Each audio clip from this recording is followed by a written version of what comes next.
well, I didn't have to worry about him. Let's cue the music.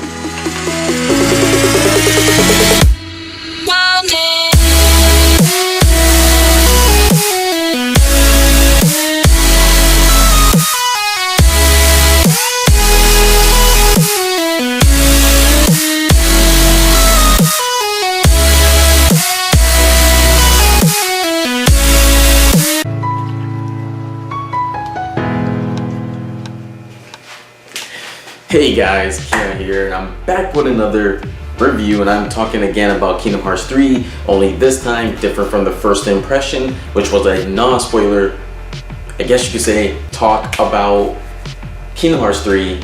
But this video right here, guys, sorry, but this is going to be a spoiler video about the game, talking about the plot, talking about, well, the gameplay is not really much of a spoiler or anything such, but mainly the plot in there. So, maybe the good, bad, and pretty much there. So let's start off with best, I'll say, that I had, and they're not really big. They're nothing big at all, to be quite honest.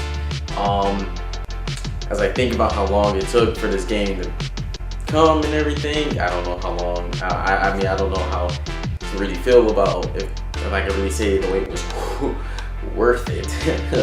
I don't know about that, but. I mean, the main gripes that I have with the game, and it's just how the game is. There's little certain mechanics, such as when I play a Sora and I get hit by a fireball. Wow, it really irritates me with the animation that goes into that. You get hit by it, and then I'm constantly jumping up in the air from, I guess, the pain of the fireball, leaving me open to get attacked by something else, and then I have to wipe my ass just to get rid of the burns or something. I just don't like the fact that that's a mechanic, because it does bite me in the ass every now and then. There's a lot of people in here that use fire, so fuck. And I'm trying to really think if there's something else, but right now I'm just gonna delve into the good. I'll probably get there when I get there. Anyways, like I said before, the game is great. I really do like the game. I like the gameplay. I have a great time. I do enjoy the worlds that they did add in this game.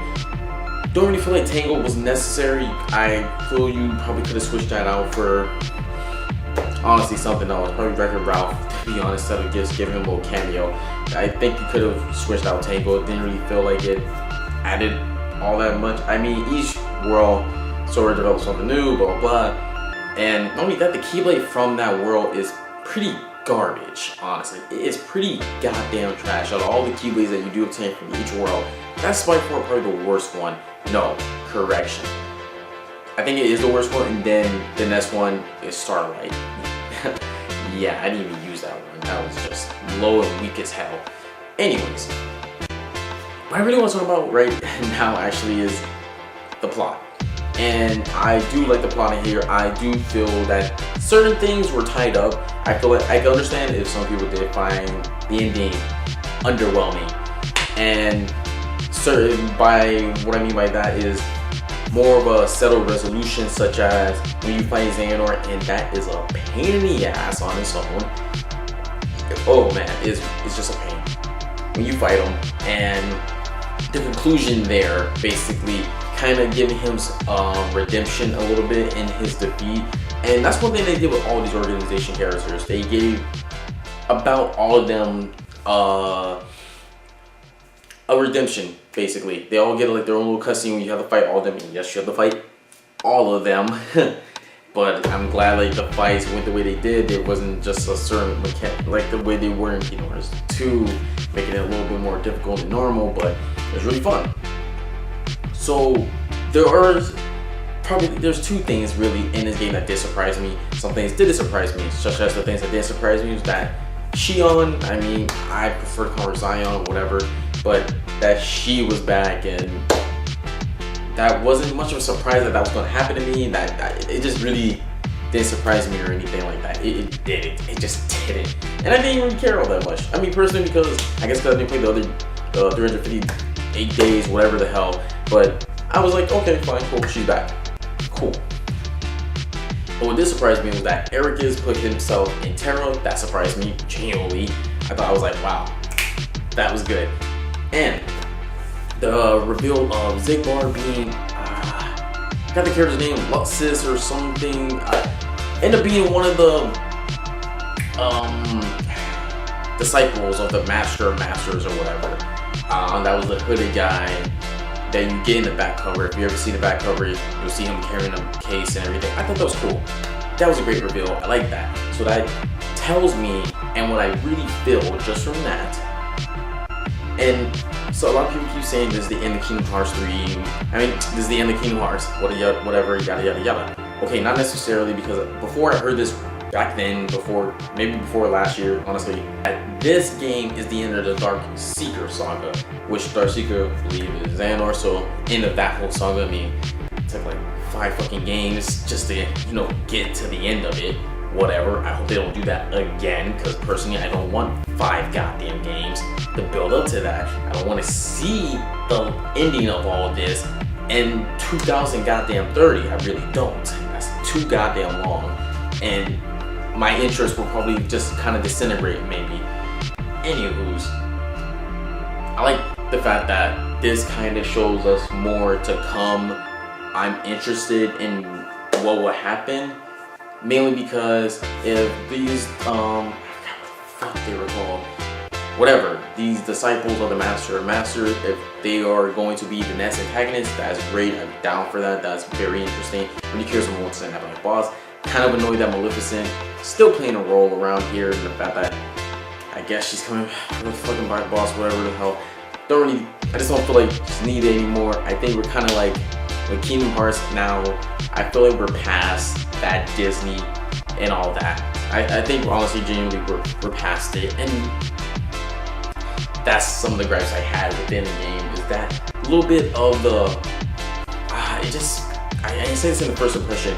It's just how certain things are carried, it really feels like this is meant for children, and I understand that the first one technically was, because it was Disney characters and everything, but I feel like over time and how the game progressed, I was gonna say show, the game progressed, I feel like it should mature, and like the people that played it at the time when the first one came out, as they matured.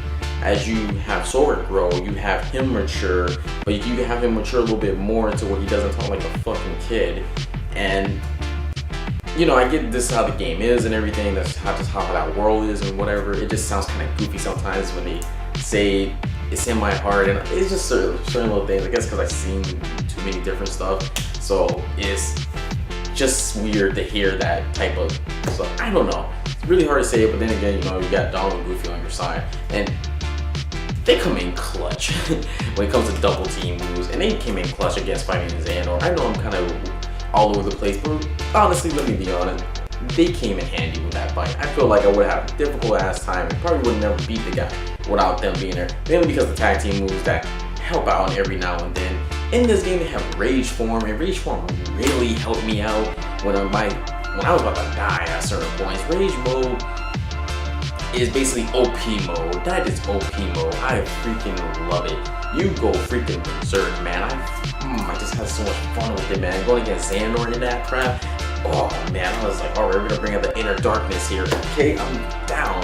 Let's see the darkness within both of us.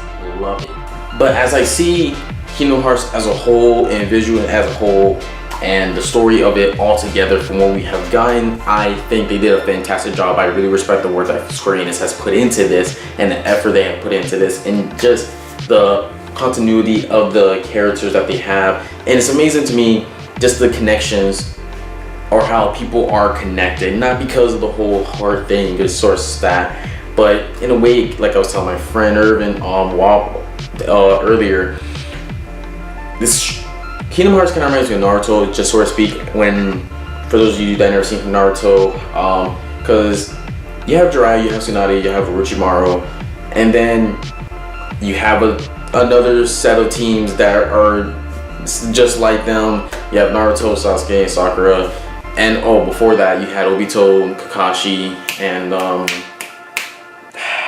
this chick, whatever. So it's certain things like that, and just how certain people are connected in Naruto from history and past and everything just makes it very interesting. How you have Ventus, Terra, and Aqua, and how they're connected in a way to Sora, Riku, and Kairi. At first, before you really even knew much of the Kingdom Hearts lore, those characters. I just thought that Sora, Kairi, and Riku were their reincarnations or something like that, which is what it kind of feels like. And then also how you have Axel, Xion, and Roxas, basically the nobodies. And they're not saying they're necessarily just like Sora, Riku, and Kairi, but I'm just saying they are similar into the dynamic in ways that the friendship that they have, Axel or Lee, whatever, was that they actually refocus on his friendship with Issa or Sayax or whatever one you want to call them, that they refocus on that friendship. I didn't expect them really to do that, but I'm glad they remembered. I'm glad they did. I'm glad they resolved that whole thing. Cool, good dynamic. And just how they redeem certain characters in here. Like, there's these organization characters. There's Marluxia. When they get defeated, they start to feel, and it just made them kind of reflect on what they did, and kind of just made them become good in certain stuff. It's just crazy.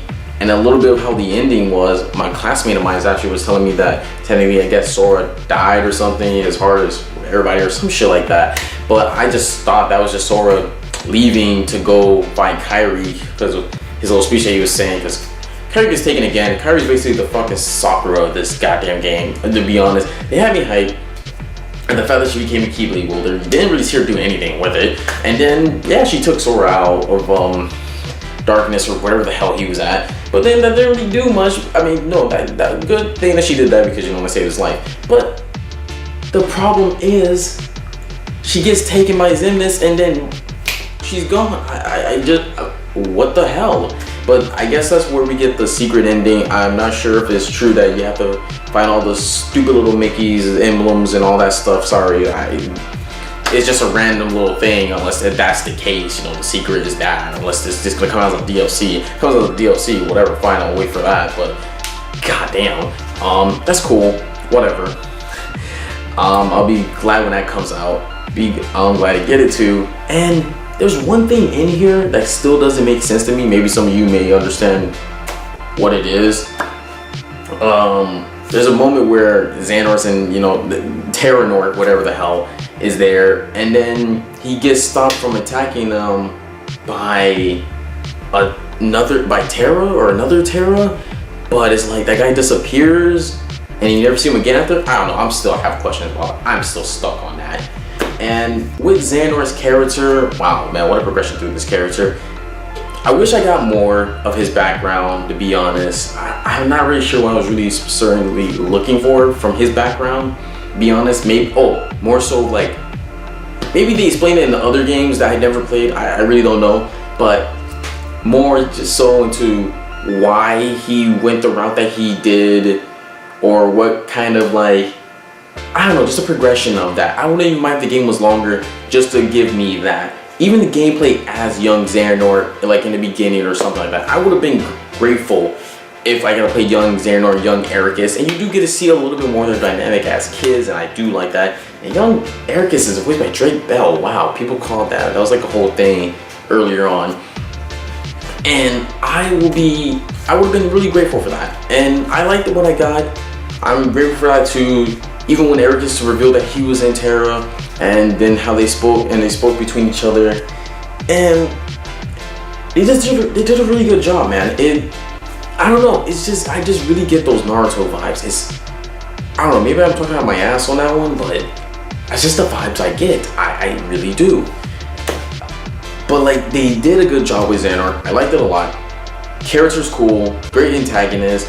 Some people didn't like the fact that, you know, they kind of made him like kind of good the way he ended or stuff like that. I know, I get it. You know what I actually would like? A spin-off game? Fuck, and I was just saying no more fucking games. A spin-off game of young Ericus and young Xehanort and all that, just to see more of it and just how they, I don't know how to use the Keyblades and stuff. I don't know. I just want more of that young, more of that cinematic shit there, to be honest. And those disciples of the masters, I really want to see where that goes. So if they gotta fight them, that would be freaking cool. I would really be interested in that. Also, I heard rumors that this is like the end of Sora's story, so I'm not sure they'll introduce another character. There's just a lot of crazy things going on here. Overall, guys, great game. I freaking love it. It's fantastic. It's really fun, enjoyable. The story's pretty damn good. Things in pretty satisfactory in my opinion. I'm not full, I'm not hungry, but I'm satisfied. I can eat more, but if there isn't more to eat, then it's okay, I'll live. You know, it's not a big deal. Best way to sum it up. But if you play Kingdom Hearts 3 or any other previous game, then you played 3 or just started on 3 or whatever the hell, what did you think of it? What do you think they could have added more? What do you want to see in the future? Because I still believe there's more to Kingdom Hearts. You gotta be kidding me. This Square Enix, they have 15 fucking Final Fantasy games and maybe others like off the brink. And then, don't they have Fire Emblem? Because did Square Enix make Fire Emblem? I'm almost pretty sure. And they have other games, so come on. So guys, like if you dare, subscribe if you care. And is there movies, TV shows, animes that you want me to talk about besides video games or any such? Please comment below. And as always guys, thank you for attending my video. Honestly, thank you. And like they say, may your heart be your guiding key or something like that. Oh, and Kieran for Miles.